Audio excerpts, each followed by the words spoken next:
Ciclos biogeoquímicos: agua, fósforo y nitrógeno. Los ciclos biogeoquímicos son procesos en los cuales existe un flujo continuo y cíclico de moléculas y elementos químicos que sucede entre organismos y el ecosistema en el cual habitan. Este tipo de procesos se viene presentando desde hace millones de años. El primer ciclo del que vamos a hablar es el ciclo del agua. La ilustración que tenemos al costado derecho nos muestra que hay 5 pasos claves dentro de este ciclo. Vamos a analizarlos uno por uno. El primer paso del ciclo es la evaporación. En él, por acción de la energía solar, el agua pasa del estado líquido al estado de gas. Segundo paso, condensación. El agua que se encuentra en la atmósfera en estado de gas vuelve al estado líquido, formando microgotas de agua que con el tiempo terminan formando las nubes que vemos en los cielos. Es decir, que la condensación dentro del ciclo del agua da origen a la formación de las nubes. El tercer paso del ciclo es la precipitación. Cuando la cantidad de agua en las nubes es bastante grande, la acción de la gravedad hace que el agua se precipite, es decir, pase de estar en la atmósfera, en las nubes, a caer al suelo por acción de la gravedad. La precipitación del agua puede darse en 3 formas diferentes: en forma de lluvia, en forma de granizo o en forma de nieve. Una vez que el agua se ha precipitado a la superficie terrestre, una parte de ella se filtra en los suelos y si el suelo es poroso, sucede un proceso llamado percolación, es decir, el tránsito del agua dentro de esos tipos de suelo, formando corrientes de agua subterránea que forman acuíferos o ríos subterráneos. La otra parte del agua, la que no se filtra a los suelos y no pasa por el proceso de percolación, pasa por un proceso llamado escorrentía. ¿Qué sucede aquí? Que el agua que se precipita y no se filtra, lo que hace es transitar por la superficie terrestre y con el tiempo se integra a arroyos, a quebradas, a ríos y finalmente a cuerpos mayores de agua como lagos, mares y océanos. Ese es el proceso de escorrentía, el tránsito del agua en la superficie terrestre. Pasamos ahora al ciclo del fósforo. Vamos a analizar muy bien la imagen para poder ir entendiendo los diferentes pasos de este ciclo. Vamos a ubicarnos aquí en el numeral 1 que está señalado en rojo y que estoy indicando con el cursor. Nos dice que iniciamos con fosfatos en las rocas. Resulta que existen rocas que son ricas en minerales de fósforo llamados fosfatos. Esas rocas que se encuentran en las montañas por acción eólica, es decir, acción del viento y acción hídrica en el caso de las lluvias, terminan desintegrándose y liberando esos fosfatos en el suelo.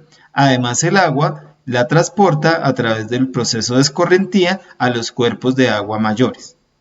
Entonces aquí a través de la erosión, que es el primer paso, se liberan los fosfatos que están contenidos en las rocas. Es el primer paso del ciclo del fósforo, el paso número 1, erosión. Vamos a seguir analizando la imagen. Resulta que esos fosfatos que estaban en las rocas ahora se integran al suelo como fosfatos inorgánicos, es decir, fosfatos que provienen de elementos que carecen de vida como las rocas.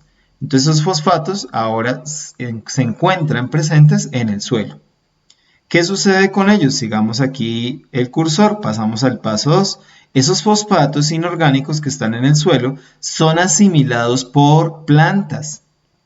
Y aquí tenemos pues la imagen de un diente de león, son asimilados por las plantas. Es decir, ellas a través de sus raíces integran esos fosfatos a sus organismos y en los procesos celulares que suceden en esas plantas, pues esos fosfatos se convierten en moléculas que la planta puede utilizar para sus distintos procesos de vida, sus procesos metabólicos. Eso quiere decir que entonces el segundo paso dentro del ciclo del fósforo es la asimilación en productores. Recordemos que los productores en este caso son las plantas. Sigamos analizando la imagen. Vemos que muchas plantas son consumidas por organismos herbívoros. En este caso, el conejito que estamos señalando acá.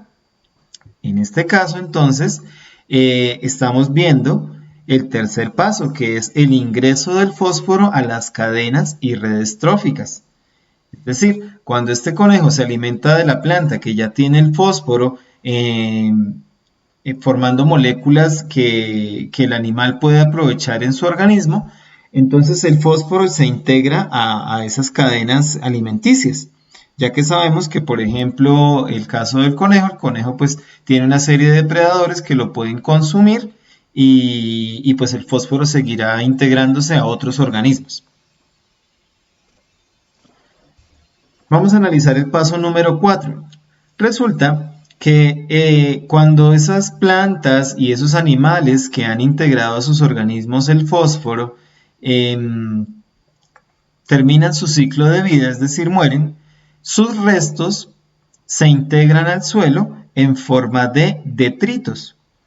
Esos detritos, esos restos de plantas y animales que contienen fósforo, son descompuestos por organismos descomponedores en un proceso que llamamos descomposición. ¿Eso qué permite o por qué es importante ese proceso de descomposición en el ciclo del fósforo? Permite que el fósforo que estaba presente en plantas y animales regrese al suelo como fosfato inorgánico nuevamente. Vamos al quinto paso, que es la mineralización de los fosfatos. Esos fosfatos que están en el suelo, a través de la acción de las lluvias, terminan diluyéndose en cuerpos de agua como humedales, lagos, quebradas, ríos, y con el tiempo esos fosfatos terminan acumulándose en el fondo de esos cuerpos de agua como lodos, como precipitados sólidos que contienen una alta concentración de fosfatos. Entonces ya pasamos de fosfatos que estaban en dilución en el agua a fosfatos que se precipitan, que están en estado sólido. Esos sólidos, con el tiempo, lo que sucede es que empiezan a compactarse, ya que empiezan a acumularse unos sobre otros. Ese mineral se compacta y forma rocas. Esa es la parte que corresponde al quinto paso, que es la mineralización de fosfatos. Con el paso del tiempo, hablamos de millones de años, esas rocas que contienen minerales de fosfato terminan aflorando, volviendo a la superficie en un proceso que llamamos levantamiento geológico, que es el paso número 6 que estoy señalando aquí con el cursor. Entonces, a través de millones de años y por diferentes procesos geológicos, esas rocas que contienen bastantes fosfatos emergen a la superficie terrestre y allí se inicia nuevamente el ciclo del fósforo con el proceso de erosión. Pasamos ahora al ciclo del nitrógeno. Nuevamente vamos a analizar muy bien la imagen poco a poco para ir entendiendo cuáles son los pasos, ya que si lo vemos a simple vista parece que el ciclo fuera bastante confuso, pero vamos a ver que es simplemente cuestión de saberlo interpretar y veremos que es bastante sencillo. El primer paso del ciclo es la fijación del nitrógeno atmosférico. Resulta que en la atmósfera, en el aire que respiramos, 70% de ese aire y algo más del 70% está formado por nitrógeno atmosférico, es decir, nitrógeno formado por moléculas de 2 átomos de nitrógeno, N2, que estoy señalando aquí en la imagen con el cursor. Con el tiempo, ese nitrógeno en estado pues, de gas presente en la atmósfera termina siendo integrado al suelo por bacterias fijadoras de nitrógeno que están en los nódulos de las raíces de algunas plantas. Es decir, parte de ese nitrógeno atmosférico por la porosidad del suelo logra entrar al suelo y allí las bacterias lo fijan a las raíces de algunas plantas. Eso es lo que hacen esas bacterias. Entonces, a eso es a lo que llamamos fijación del nitrógeno. Además, otra parte de ese nitrógeno que ingresa en los suelos porosos también es aprovechado por bacterias de tipo cianobacterias y bacterias fijadoras de nitrógeno inerte que lo aprovechan en sus procesos metabólicos, lo aprovechan para ellas, para poder sobrevivir, y como subproducto de esos procesos, estas bacterias lo que hacen es que convierten ese nitrógeno atmosférico, lo convierten de la forma N2 a la forma de amonio, que aquí vemos señalando con el cursor la forma de ese nitrógeno. ¿Qué es el amonio? Pues simplemente es una combinación de nitrógeno con hidrógeno, que aquí lo estoy señalando.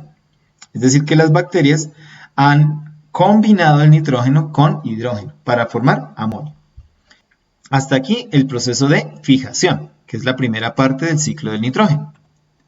Ahora, nitrificación.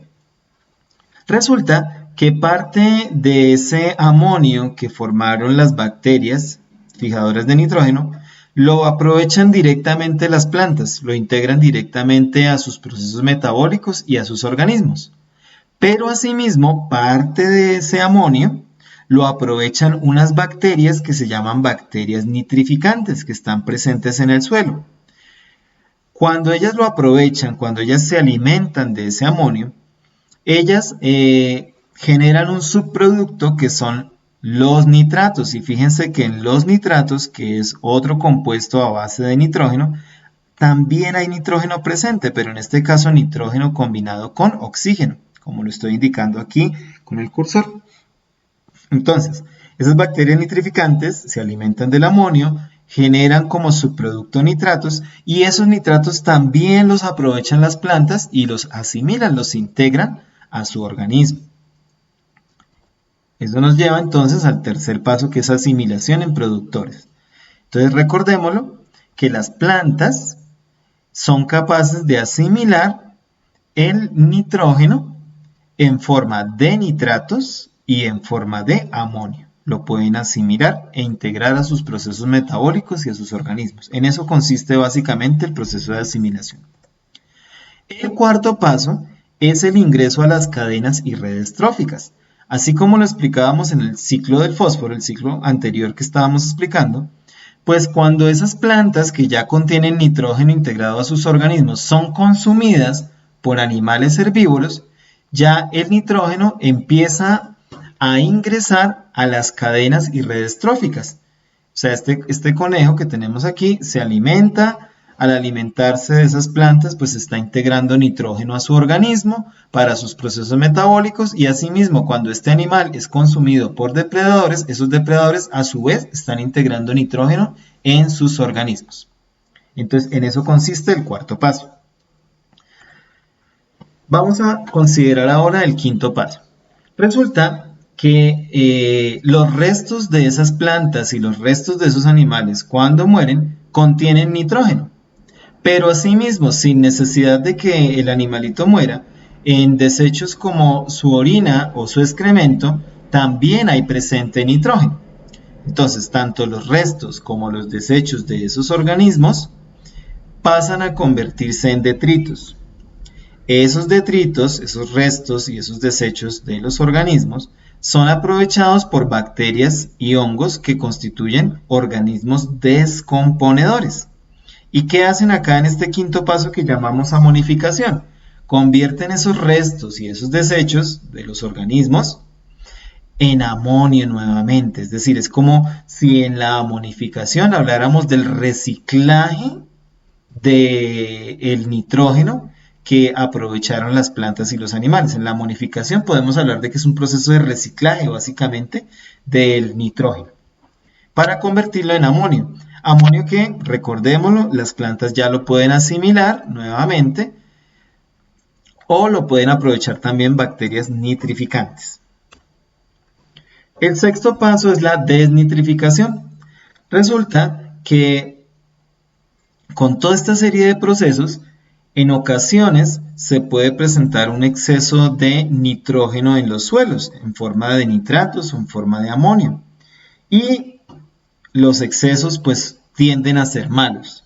Entonces, cuando tenemos demasiado nitrógeno en el suelo, eso puede afectar la calidad de las plantas, su calidad de vida, y puede ser perjudicial para ellas, y el suelo puede terminar siendo infértil. Entonces, aquí es donde entran en juego las bacterias desnitrificantes. Fíjense aquí en una cosa, vamos a analizar algo rápidamente. Para la fijación del nitrógeno, que fue la primera parte del ciclo, actuaron bacterias que fijaron nitrógeno, que aprovechan ese nitrógeno atmosférico.